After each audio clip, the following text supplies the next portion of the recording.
Hello everyone, welcome back to Ayurveda arena. हमारे channel पे आपका स्वागत है। आज हम शल्य तंत्र का चैप्टर नंबर 4 जो कि है संज्ञाहरण एनेस्थेशिया देखने वाले हैं। इसमें भी इसका पॉइंट नंबर 2 जो कि है क्षेत्रीय और सामान्य संज्ञाहरण यानी कि रीजनल और जनरल एनेस्थेशिया देखने वाले हैं। इसमें इसके जो लर्निंग ऑब्जेक्टिव्स है वो है इसके मेडिसिन जानना, टेक्निक्स देखना, इंडिकेशंस, कॉन्ट्रा इंडिकेशंस देखना और कॉम्प्लिकेशन जो भी होते हैं इसके मैनेजमेंट कैसे करना। ये हम क्षेत्रीय यानी कि रीजनल और सामान्य संज्ञाहरण यानी कि जनरल एनेस्थेशिया के बारे में देखने वाले हैं। उससे पहले चैनल को सब्सक्राइब जरूर कीजिए ताकि आपको एनसीआईएसएम से रिलेटेड वीडियोस जरूर याद से मिलते हैं। चलिए स्टार्ट करते हैं। सबसे पहले देखते हैं रीजनल एनेस्थेशिया। रीजनल एनेस्थेशिया ज्यादातर स्पाइनल एनेस्थेशिया ही होता है, इसलिए हम रीजनल को स्पाइनल एनेस्थेशिया कहते हैं यूजुअली। लेकिन रीजनल और स्पाइनल एनेस्थेशिया दोनों एक नहीं है, दोनों अलग अलग है। रीजनल एनेस्थेशिया ये सरफेस पे दिया जाता है। इसकी डेफिनेशन देखते हैं सबसे पहले।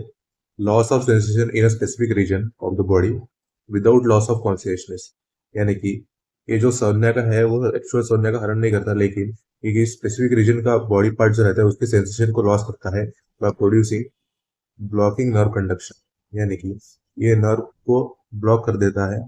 इसी को हम रीजनल एनेस्थेशिया बोलते हैं। दूसरा जो रहता है वो रहता है स्पाइनल एनेस्थेशिया। स्पाइनल एनेस्थेशिया क्या करता है, तो spinal tracts are blocked by injecting local anaesthesia drug in sub arachnoid space, यानी कि जो सब एराक्नोइड स्पेस में जो दिया जाता है जनरल या फिर लोकल एनेस्थेशिया, वो उसको हम स्पाइनल एनेस्थेशिया बोलते हैं, जिससे नर्व कंडक्शन ब्लॉक हो जाता है। स्पाइनल एनेस्थेशिया में पोजीशन सबसे ज्यादा इंपॉर्टेंट रहती है, जो कि रहती है lateral decubitus position with head, hips and knee being fully flex, यानी कि हेड, हिप्स और जो नीज रहता है वो फुल्ली फ्लेक्स रहता है, जो कि इंटरलेमिनर स्पेसेस में ओपन करता है। Highest point of iliac crest corresponds to fourth lumbar vertebra, यानी कि ज्यादातर ये L3, L4 या फिर L5 में मैक्सिमम दिया जाता है, और मैक्सिमम उसमें भी फोर्थ लंबर में दिया जाता है। Highest point of iliac crest को दिया जाता है, इंटरलेमिनर स्पेसेस को क्रिएट किया जाता है with head, hips and knee being fully flex, lateral decubitus position. इसमें जो रीजनल एनेस्थेशिया के स्पाइनल एनेस्थेशिया की यूजफुल ड्रग्स है वो है लिग्नोकेन, बुप्रीवैकिन, केट्राकेन, सिंचोकेन और न्यूपरकेन। तो ये हो गया स्पाइनल एनेस्थेशिया के ड्रग्स के बारे में। रीजनल एनेस्थेशिया जो रहता है ये ब्रॉड स्पेक्ट्रम है। इसको भी हम क्लासिफाई करते हैं 5 में, जो कि रहता है spinal anaesthesia, epidural anaesthesia, peripheral nerve block, field block और इंट्रावेनस रीजनल एनेस्थेशिया, जिसको हम बियर्स ब्लॉक भी कहते हैं। रीजनल एनेस्थेसिया एक ब्रॉड टर्म है, उसमें के अंदर जो मैक्सिमम हम देते हैं वो स्पाइनल एनेस्थेसिया ही होता है, जो कि थर्ड नंबर और फोर्थ नंबर में दिया जाता है, इसलिए हम रीजनल को भी स्पाइनल एनेस्थेसिया बोलते हैं ज्यादातर। इंजेक्शन इनटू सब arachnoid space usually eight L3 L4, ये होता है स्पाइनल एनेस्थेसिया, जो कि सब एराक्नोइड स्पेस में दिया जाता है L3 और L4 के बीच में। दूसरा रहता है epidural anaesthesia. Epidural anaesthesia epidural space में दिया जाता है। और तीसरा जो रहता है वो peripheral nerve block. Peripheral nerve block कहा दिया था, तो जो ब्रैकियल प्लेक्सस ब्लॉक रहता है या फिर फीमोरल नर्व ब्लॉक रहता है वो ब्रैकियल प्लेक्सस में दिया जाता है या फिर फीमर में दिया जाता है, फीमोरल नर्व ब्लॉक। इसके बाद आता है वो है field block. Field block regional anaesthesia क्या रहता है, तो इन्फिल्ट्रेशन अराउंड ऑपरेटिव फील्ड, यानी कि ऑपरेटिव फील्ड के अराउंड इन्फिल्ट्रेशन किया जाता है। डायरेक्ट उस पर नहीं दिया जाता, लेकिन उसके सराउंडिंग के सर्फेस में दिया जाता है, ये रहता है फील्ड ब्लॉक। और जो फिफ्थ रहता है वो रहता है इंट्रावेनस रीजनल एनेस्थेसिया, उसको बियर ब्लॉक ही कहते हैं, जहां पर हम क्या करते हैं कि लोकल एनेस्थेसिया का इंजेक्ट करते हैं into venous system of limb under tourniquet, यानी कि टॉर्निकेट बांधते हैं, वेनस सिस्टम में इंजेक्ट करते हैं लोकल एनेस्थेसिया, उसको हम इंट्रावेनस रीजनल एनेस्थेसिया भी बोलते हैं, जिसको दूसरा नाम रहता है बियर्स ब्लॉक। एमसीक्यू के लिए इंपॉर्टेंट है, ये करके रखिएगा। अब हम देखते हैं इसके indications. Indication of regional anaesthesia. Surgeries below the umbilicus, यानी कि अम्बिलिकस के नीचे जो भी सर्जरीज है लोअर एब्डोमिनल के या फिर पेरिनियल के, इसमें हम रीजनल एनेस्थेसिया देते हैं। दूसरा इसमें आता है lower abdominal, pelvic, perineal and lower limb surgeries. तीसरा इसमें आता है ऑब्स्ट्रिक एनाल्जेसिया, यानी कि तो लेबर पेन में हम रीजनल एनेस्थेसिया दे सकते हैं। चौथा इसमें आता है ऑर्थोपेडिक प्रोसीजर, यानी कि जो भी बोन रिलेटेड सर्जिकल प्रोसीजर रहती है उसमें हम रीजनल एनेस्थेसिया दे सकते हैं। फिफ्थ इसमें आता है क्रोनिक पेन मैनेजमेंट, ज्यादा से ज्यादा ब्लीडिंग होना, पेन होना, इसमें भी हम रीजनल एनेस्थेसिया का यूज कर सकते हैं। और बाकी में high risk patients where general anaesthesia is undesirable, यानी कि जनरल एनेस्थेसिया से अगर वहां पर हाइपर सेंसिटिविटी रिएक्शन या फिर कोई मेंटल डिसऑर्डर का पेशेंट हुआ है तो उसमें हाई रिस्क पेशेंट में भी हम रीजनल एनेस्थीसिया का इस्तेमाल कर सकते हैं। तो ये हो गए कुछ इंडिकेशन रीजनल एनेस्थीसिया के। कॉन्ट्रा इंडिकेशन देखते हैं रीजनल एनेस्थीसिया के। रीजनल एनेस्थीसिया हमें कहाँ कहाँ पर नहीं देना है। तो सबसे पहले देखता है जो एब्सोल्यूट एब्सोल्यूट कंडीशन है, जहाँ पर पेशेंट का अगर रिफ्यूजल रहा तो हम रीजनल एनेस्थीसिया का इस्तेमाल नहीं करेंगे। अगर वहाँ पे इन्फेक्शन रहा कोई तो भी हम रीजनल एनेस्थीसिया का इस्तेमाल नहीं करेंगे। सीवियर हाइपोवोलेमिया हाइपोवोलेमिया सीवियर रहा तो रीजनल एनेस्थीसिया का इस्तेमाल नहीं करेंगे। कोएगुलोपैथी और एंटीकोएगुलेंट थेरेपी अगर चालू है पेशेंट को, उससे क्या होता है कि risk of spinal epidural haematoma होने के चांसेस रहते हैं, इसलिए हम रीजनल एनेस्थीसिया अवॉइड करते हैं। और लास्ट में होता है जो अगर पेशेंट को कोई एलर्जी है लोकल एनेस्थीसिया की, तो हम उसको रीजनल एनेस्थीसिया नहीं देते। उसके बाद हम देखते हैं रिलेटिव कंडीशंस। रिलेटिव कंडीशंस में आते हैं कि रेज इंट्राक्रैनियल प्रेशर अगर हाई रहा तो रीजनल एनेस्थीसिया हम अवॉइड करते हैं। सीवियर स्पाइनल डिफॉर्मिटी भी रही तो भी हम रीजनल एनेस्थीसिया नहीं देते, क्योंकि रीजनल एनेस्थीसिया ज्यादातर स्पाइनल एनेस्थीसिया ही रहता है। और उसके बाद जो रहता है प्री एग्जिस्टिंग न्यूरोलॉजिकल डिसीज, यानी कि पेशेंट को अगर कोई न्यूरोलॉजिकल डिसीज है तो भी हम रीजनल एनेस्थीसिया उसमें अवॉइड करते हैं, नहीं देते हैं। अब हम देखते हैं complication of regional anaesthesia. Regional anaesthesia से कौन कौन से कॉम्प्लिकेशन क्रिएट हो सकते हैं। सबसे पहला आता है हाइपोटेंशन, यानी कि ब्लड प्रेशर कम हो जाना। ब्रैडिकार्डिया यानी कि हार्ट बीट्स कम हो जाना due to sympathetic block. Sympathetic block यानी कि नर्व कंडक्शन का ब्लॉक होना, ये रीजनल एनेस्थीसिया करता है, इसलिए ब्रैडिकार्डिया या फिर हाइपोटेंशन हो सकता है। उसके बाद जो होता है पोस्ट ड्यूरल पंक्चर हेडेक पीडीपीएच, जिसको हम बोलते हैं कि ज्यादा से ज्यादा हेडेक होना, पोस्ट ड्यूरल पंक्चर यानी कि प्रोसीजर के बाद जो होना, उससे हेडेक होना, पीडीपीएच इसको बोलते हैं। उसके बाद जो आता है हाई स्पाइनल ब्लॉक, जिससे हम रेस्पिरेटरी डिस्ट्रेस, हाइपोटेंशन या फिर कार्डियक अरेस्ट भी हो सकता है। ये होता है हाई स्पाइनल ब्लॉक से, यानी कि ज्यादा ज्यादा ही स्पाइनल को ब्लॉक कर देना, उसके नर्व ब्लॉक। रीजनल एनेस्थीसिया का ये कॉम्प्लिकेशन हो सकता है। उसके बाद जो आता है लोकल एनेस्थीसिया सिस्टमिक टॉक्सिसिटी, जिसको लास्ट भी बोलते हैं। सीएनएस में जो होता है टिनिटस सीजर्स होता है, और सीवीएस में अरिथमियास हो सकता है। लास्ट में आता है नर्व इंजरी भी हो सकती है, इन्फेक्शन भी हो सकता है और हेमेटोमा भी हो सकता है, क्योंकि हमने पहले भी देखा था रीजनल एनेस्थीसिया के इंडिकेशन या फिर कॉन्ट्रा इंडिकेशन में। अब हम देखते हैं मैनेजमेंट ऑफ रीजनल एनेस्थीसिया। अगर हाइपोटेंशन क्रिएट हुआ कॉम्प्लिकेशंस में तो हम क्या करेंगे, तो आईवी फ्लूइड प्रोवाइड करेंगे, वैसे सप्रेसर प्रोवाइड करेंगे जो कि है एफिड्रिन। दूसरा आता है ब्रैडिकार्डिया अगर क्रिएट हुआ तो हम इंजेक्शन अट्रोपिन देंगे। दूसरा पीडीपीएच, पीडीपीएच हेडेक रहता है, उसमें हम bed rest, fluids, caffeine, epidural blood pack देंगे। और दूसरा आता है लास्ट लास्ट यानी कि लोकल एनेस्थेटिक सिस्टमिक टॉक्सिसिटी अगर क्रिएट हुआ तो एयरवे मैनेजमेंट देंगे, बेंजोडायazepines देंगे, आईवी लिपिड इमर्शन टेक्निक्स भी प्रोवाइड करेंगे। आईवी लिपिड इमर्शन टेक्निक सबसे ज्यादा इंपॉर्टेंट है, इसको भी अच्छे से करके रखिए आप, प्रीवियस वीडियो में हमने इसके बारे में बताया था। उसके बाद जो स्ट्रिक्ट असेप्सिस करेंगे, करेक्ट टेक्निक करेंगे, जिससे रीजनल एनेस्थीसिया मैनेज हो सके। रीजनल एनेस्थीसिया के बारे में हमने देख लिए सारे पॉइंट्स। अब हम देखते हैं जनरल एनेस्थीसिया के बारे में। सबसे पहले आते हैं उसकी definition. Reversible state of unconsciousness, यानी कि ये एक ऐसी स्टेट है जो रिवर्स भी हो सकती है, अनकॉन्शियस नहीं, with loss of sensation, analgesia, muscle relaxation, suppression of reflexes produced by administration of anaesthetic drugs. हमने रीजनल एनेस्थीसिया में देखा था कि पेशेंट तो कॉन्शियस था और उसका लॉस ऑफ सेंसेशन था, लेकिन यहाँ पर क्या है, तो अनकॉन्शियसनेस रहता है पेशेंट। जनरल एनेस्थीसिया एनाल्जेसिया रहता है, मसल उसके रिलैक्स हो जाते हैं, रिफ्लेक्सेस उसके सप्रेस हो जाते हैं, जिससे वो एक रिवर्सिबल स्टेट में चला जाता है अनकॉन्शियसनेस के। ये हो गया जनरल एनेस्थीसिया की definition. Drugs in general anaesthesia. General anaesthesia में हम कौन कौन से ड्रग्स यूज करते हैं, तो सबसे पहले आता है इंडक्शन एजेंट्स। इंडक्शन एजेंट्स में कौन कौन से ड्रग्स आते हैं, तो प्रोपोफोल, क्योपेंटोम सोडियम, एटोमिडेट और कीटामाइन, ये सारे इंडक्शन एजेंट्स हैं जनरल एनेस्थीसिया के। इसमें दूसरा आता है इनहेलेशन एजेंट्स। इनहेलेशन एजेंट्स में भी इसके दो टाइप से इनहेलेशन एजेंट्स, वोलाटाइल और दूसरा आता है गैसियस। वोलाटाइल में सेवोफ्लूरेन, आइसोफ्लूरेन, डेसफ्लूरेन और हेलोथेन, ये सारे आते हैं। और गैसियस में अकेला नाइट्रस ऑक्साइड आता है N2, जिसको लाफिंग गैस में बोलते हैं। तीसरा इसमें आता है मसल रिलैक्टेंट्स जनरल एनेस्थीसिया, जो कि दो टाइप के रहता है फिर से, डीपोलराइजिंग और non depolarising. Depolarising muscle relaxant general anaesthesia का एग्जांपल है सक्सिनिलकोलिन। और नॉन डीपोलराइजिंग में आता है वैक्यूरोनियम, रेकोरियम और एट्राक्यूरियम जनरल एनेस्थीसिया। चौथा इसमें आता है एनाल्जेसिक्स। एनाल्जेसिक्स में भी हम मेनली टू कैटेगरीज देखते हैं, जो कि होते हैं ओपियोइड्स और एनसेड्स। ओपियोइड्स में आता है फेंटानिल, मॉर्फिन और रेमिफेंटानिल। एनसेड्स में आता है डाइक्लोफेनाक और पैरासीटामोल, जो कि मोस्ट कॉमन और वाइडली नोन ड्रग है एनसेड्स। फिफ्थ इसमें आता है एडजंक्ट्स।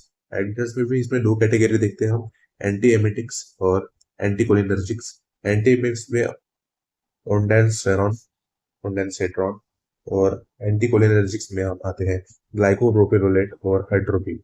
ये हो गए जनरल एनेस्थेसिया ड्रग्स। अब हम देखते हैं techniques in general anaesthesia. General anaesthesia में कौन कौन से टेक्निक यूज होते हैं। सबसे पहली टेक्निक जो आती है वो है बैलेंस एनेस्थेसिया। बैलेंस एनेस्थेसिया में क्या करते हैं हम, इंट्रावेनस इंडक्शन देते हैं plus maintenance with inhalation agents, यानी कि यहाँ पे दो एनेस्थेसिया देते हैं, इंट्रावेनस इंडक्शन एनेस्थेसिया और इनहेलेशन एजेंट्स देते हैं। दूसरा इसमें आता है टोटल इंट्रावेनस एनेस्थेसिया, ईवा जिसको हम बोलते हैं। इसमें हम प्रोपोफोल इन्फ्यूजन करते हैं। तीसरा इसमें आता है इनहेलेशन इंडक्शन, जो कि हम मेनली चिल्ड्रन में देते हैं। जो भी इनहेलेशन एजेंट्स थे जनरल एनेस्थीसिया में इसमें दिए जाते हैं। चौथा इसमें आता है रैपिड सीक्वेंस इंडक्शन, जहाँ पर फुल स्टमक और या फिर एस्पिरेशन जहाँ पर रहते हैं वहां पर रैपिड सीक्वेंस इंडक्शन ये जनरल एनेस्थेटिक टेक्निक्स यूज करते हैं। इंडिकेशंस ऑफ जनरल एनेस्थीसिया देखते हैं अब। इंडिकेशन में पहले क्या आता है, तो मेजर सर्जरीज ही आते हैं, जो कि मल्टीपल रीजन्स में अगर सर्जरी करनी हो तो मेजर सर्जरीज में हम जनरल एनेस्थीसिया का इंडिकेशन देते हैं। दूसरा इसमें आता है प्रोसीजर रिक्वायर कंप्लीट इमोबिलिटी, यानी कि पेशेंट का अगर कंप्लीट इमोबाइल होना जरूरी है सर्जरी के लिए तो हम उसको जनरल एनेस्थीसिया देते हैं, क्योंकि ये कंप्लीट लॉस ऑफ इनकॉन्शियस नहीं तो रिवर्सिबल लॉस ऑफ अनकॉन्शियसनेस तो क्रिएट करता है, और साथ में ये कंप्लीट बॉडी इमोबिलिटी भी प्रोवाइड करता है। तीसरा इसमें आता है अनकोऑपरेटिव पेशेंट, यानी कि पेशेंट अगर मेंटल डिसऑर्डर से ग्रसित हो या फिर कोई ज्यादा ज्यादा प्रॉब्लम हो तो भी हम जनरल एनेस्थीसिया दे सकते हैं। सर्जरीज विद एयरवे कॉम्प्रोमाइज, यानी कि इनहेलेशन एजेंट्स जो रहते हैं वहां पर एयरवे कॉम्प्रोमाइज करना पड़े तो जनरल एनेस्थीसिया उसमें काम आता है। उसमें बाद आता है लॉन्ग ड्यूरेशन सर्जरीज, यानी कि जनरल एनेस्थीसिया का इफेक्ट ज्यादा लंबे समय तक चलता है, इसलिए लॉन्ग ड्यूरेशन सर्जरीज में भी हम जनरल एनेस्थीसिया देते हैं। जनरल एनेस्थीसिया के अब हम कॉन्ट्राइंडिकेशन देखेंगे। सबसे पहले देखते हैं एब्सोल्यूट कंडीशन में। पेशेंट अगर रिफ्यूज करता है तो जनरल एनेस्थीसिया नहीं देते हैं, जनरल एनेस्थीसिया कंसेंट लेकर ही दिया जाता है। उसके बाद नॉन मैलिग्नेंट हाइपरथर्मिया सब्सिट्यूबिलिटी, यानी कि अगर हाइपरथर्मिया हो तो भी हम जनरल एनेस्थीसिया नहीं देते हैं, अवॉइड ट्रिगरिंग एजेंट्स, जिससे जनरल एनेस्थीसिया क्या करता है तो ट्रिगरिंग एजेंट्स को क्रिएट कर जाता है, और मैलिग्नेंट हाइपरथर्मिया सब्सिट्यूबिलिटी हम नहीं देते। उसके बाद जो रिलेटिव कंडीशंस देखते हैं जनरल एनेस्थीसिया कॉन्ट्राइंडिकेशंस में, सबसे पहले आता है सीवियर कार्डियोपल्मोनरी डिसीजेस में हम जनरल एनेस्थीसिया नहीं देते हैं। सबसे पहले रिस्क इवेल्युएट करते हैं आप बेनिफिट के बारे में, ग्राफ निकालते हैं, अगर बेनिफिट ज्यादा हो तो ही हम कार्डियोपल्मोनरी डिसीज में जनरल एनेस्थीसिया देते हैं। उसके बाद जो रहता है रिलेटिव कंडीशन जो है raised intracranial pressure, certain agents क्या करते हैं तो वर्सन करते हैं, यानी कि जो कुछ कुछ जनरल एनेस्थीसिया रहते हैं वो रेस इंट्राक्रैनियल प्रेशर को जो जैसी कंडीशन को और बिगाड़ सकते हैं, इसलिए हम जनरल एनेस्थीसिया यूजुअली नहीं देते। Recent upper respiratory tract infection in children, higher airway risk, यानी कि जो चिल्ड्रन रहते हैं उसमें अपर रेस्पिरेटरी ट्रैक्ट में अगर इन्फेक्शन रहा तो भी हम जनरल एनेस्थीसिया नहीं देते, जिससे क्या हो सकता है कि एयरवे की रिस्क हाई हो सकती है, इसलिए हम रिलेटिव कंडीशन में जनरल एनेस्थीसिया नहीं देते हैं। कॉम्प्लिकेशंस ऑफ जनरल एनेस्थीसिया अब हम देखते हैं। Airway problems, cardiovascular problems, respiratory depressions, post operative nausea, malignant hyperthermia, awareness under anaesthetics, post operative delirium, ऐसे कुछ सारे कॉम्प्लिकेशंस प्रोड्यूस होते हैं जनरल एनेस्थीसिया से। एयरवे प्रॉब्लम्स में देखते हैं तो होते हैं लैरिंजियोस्पाज्म, ब्रोंकोस्पाज्म या फिर एस्पिरेशन प्रॉब्लम में होता है एयरवे प्रॉब्लम। कार्डियोवैस्कुलर प्रॉब्लम्स में क्या आता है तो हाइपोटेंशन या फिर अरिथमिया हो सकता है। रेस्पिरेटरी डिसीज में क्या आता है तो डिप्रेशन, रेस्पिरेटरी डिप्रेशन, हाइपोक्सिया और हाइपरकार्बिया, ये सारे कॉम्प्लिकेशन हो सकते हैं। पोस्ट ऑपरेटिव नोसिया और वोमिटिंग, जिसको हम पीओएनवी भी बोलते हैं, ये भी कॉम्प्लिकेशन है जनरल एनेस्थीसिया का। मैलिग्नेंट हाइपरथर्मिया हमने पहले भी देखा था, बॉडी का टेम्परेचर लेस होना, जो कि रेयर रहता है और लाइफ थ्रेटनिंग भी हो सकता है। अवेयरनेस अंडर एनेस्थीसिया, ये भी एक कॉम्प्लिकेशन है जनरल एनेस्थीसिया। यूजुअली पेशेंट जो रहता है वो अनकॉन्शियस हो जाता है रिवर्सिबल स्टेट में, लेकिन अगर वो अवेयर रहा एनेस्थीसिया के अंडर में तो भी एक कॉम्प्लिकेशन है जनरल एनेस्थीसिया का। पोस्ट ऑपरेटिव डेलीरियम या फिर कॉग्निटिव डिसफंक्शन, ये भी कॉम्प्लिकेशन है जनरल एनेस्थीसिया का। अब देखते हैं कॉम्प्लिकेशंस के मैनेजमेंट के बारे में। Management of general anaesthesia. पहले तो एयरवे इमरजेंसी में क्या करते हैं, सक्शन रखते हैं, जॉ थ्रस्ट करते हैं, इंट्यूबेशन और 100% ऑक्सीजन सप्लाई हम एयरवे इमरजेंसी में देते हैं। हाइपोटेंशन में क्या करते हैं, तो आईवी फ्लूइड्स देंगे, वैसोप्रेसर देंगे। पीओएनवी यानी कि post operative nausea and vomiting में हम क्या करेंगे, तो ऑन्डानसेट्रॉन और डेक्सामेथासोन ये ड्रग्स देंगे। मैलिग्नेंट हाइपरथर्मिया में क्या करेंगे, मैलिग्नेंट हाइपरथर्मिया हम ट्रिगर एजेंट्स को स्टॉप करेंगे, आईवी डेंट्रोलिन देंगे और एक्टिव कूलिंग पेशेंट को प्रोवाइड करेंगे। पोस्ट ऑपरेटिव मॉनिटरिंग और रिकवरी रूम, ये सारे मैनेजमेंट ऑफ जनरल एनेस्थीसिया में रिक्वायर्ड रहते हैं। समरी टेबल देखते हैं रीजनल एनेस्थीसिया और जनरल एनेस्थीसिया के बीच में। पहले आता है सबसे पहला फीचर जो कि है कॉन्शियसनेस। रीजनल एनेस्थीसिया में क्या रहता है, तो ये कॉन्शियसनेस प्रिजर्व रहती है और जनरल एनेस्थीसिया में कॉन्शियसनेस लॉस हो जाता है। एरिया अफेक्टेड रीजनल एनेस्थीसिया में स्पेसिफिक रीजन ही रहता है और जनरल एनेस्थीसिया में लगभग पूरी बॉडी ही अफेक्ट हो जाती है। एयरवे कंट्रोल में रीजनल एनेस्थीसिया क्या करता है, तो यूजुअली नॉट रिक्वायर्ड होता है और जनरल एनेस्थीसिया में एयरवे कंट्रोल रिक्वायर्ड होता है हमेशा। चौथा पॉइंट आता है रिकवरी के बारे में। रीजनल एनेस्थीसिया में क्या होता है कि रिकवरी फास्ट होती है और जनरल एनेस्थीसिया में हालांकि रिकवरी में टेक लॉन्गर, यानी कि ज्यादा समय लग सकता है रिकवरी को। कॉम्प्लिकेशन जो होते हैं रीजनल एनेस्थीसिया में वो होते हैं हाइपोटेंशन, पीडीपीएच, नर्व इंजरी और एल लास्ट। पीडीपीएच यानी कि जो हेडेक रहता है और लास्ट यानी कि जो सिस्टमिक टॉक्सिसिटी रहती है लोकल एनेस्थीसिया की, वो हो सकती है।